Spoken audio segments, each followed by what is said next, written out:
ഞാൻ തന്നെ വെട്ടിക്കുളവാക്കി എൻ്റെ സ്വന്തം മുടി കൊണ്ട് നമ്മളിന്ന് പോകുന്നത് വേറെ അങ്ങോട്ടല്ല മധുരയ്ക്കാനാണ്. അപ്പം ഞാൻ നല്ലൊരു ഉറക്കത്തിൻ്റെ ഇടയ്ക്ക് ചായ എന്ന് കേട്ടപ്പോഴത്തേക്കും ചാടി എഴുന്നേറ്റിരിക്കുകയാണ്. ചെറിയൊരു ഷുഗർ ഡേറ്റ് ഫോളോ ചെയ്യുന്നുണ്ട്. ഞാൻ പറഞ്ഞു എനിക്ക് വിത്തൗട്ട് ചായ മതി എന്ന്. പക്ഷെ പറയാതിരിക്കാൻ പറ്റത്തില്ല, നല്ല കയ്പായിരുന്നു. മധുരം വിട്ടാലേ ആ തമിഴ്നാട് ചായയുടെ ഒരു സ്റ്റൈല് വരുത്തും. ഒരു വെള്ളക്കെട്ടിൽ കൂടിയൊക്കെ വണ്ടി ഓടിച്ച് നമ്മളങ്ങനെ ഒരു വിധത്തിൽ 8 മണിയൊക്കെ ആയപ്പോഴത്തേക്ക് നമ്മൾ ഹോസ്പിറ്റലിൽ വന്നു. പക്ഷെ എന്തോ ഒരു ഭാഗ്യത്തിന് എനിക്ക് ഈ വലിയൊരു ഫാനിൻ്റെ മൂട്ടിലായിരുന്നു എൻ്റെ സ്ഥാനം ക്യൂ നിൽക്കാനായിട്ട്.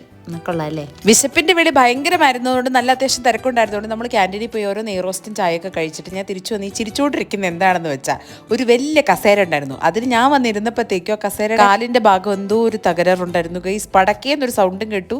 ഞാൻ മുന്നും കുത്തി വീഴാഞ്ഞത് ഭാഗ്യം. അപ്പോൾ അത് എക്സ്പീരിയൻസ് ചെയ്യാൻ വേണ്ടിയിട്ട് അപ്പുറത്തിരുന്ന മിന്നുവിനെയും കൂടി ഞാൻ വിളിച്ചു വരുത്തിയത് ഞാനായതുകൊണ്ട് തന്നെ എന്തോ ഒരു ഇടയപ്പെട്ടത് അവൾക്ക് മനസ്സിലായിട്ട് അവൾ അടിപൊളി നോക്കിയിട്ടാണ് കേട്ടോ ഇരുന്നത്. എന്തായാലും ഭാഗ്യത്തിന് നമ്മൾ സെക്യൂരിറ്റി ഒന്ന് ഇറക്കി വിട്ടു. തിരിച്ചു വരുന്ന വഴിക്ക് നമ്മളൊരു റെസ്റ്റോറൻറ്റ് കഴിക്കാൻ വേണ്ടിയിട്ട് കയറി. അവിടുത്തെ പൊറോട്ട കുഞ്ഞു പൊറോട്ട എന്ന് പറഞ്ഞാൽ പൊറോട്ടയെ പറയുള്ളായിരുന്നു. പക്ഷെ എനിക്കൊരു അബദ്ധം പറ്റി ഞാൻ നെയ്റോസ്റ്റ് പറഞ്ഞു. പക്ഷെ ഇവരുടെ നെയ്റോസ്റ്റ് ഒരു ന്യൂസ് പേപ്പറിന്റെ അത്ര വലിപ്പമുണ്ടെന്ന് എനിക്ക് അറിയത്തില്ലായിരുന്നു.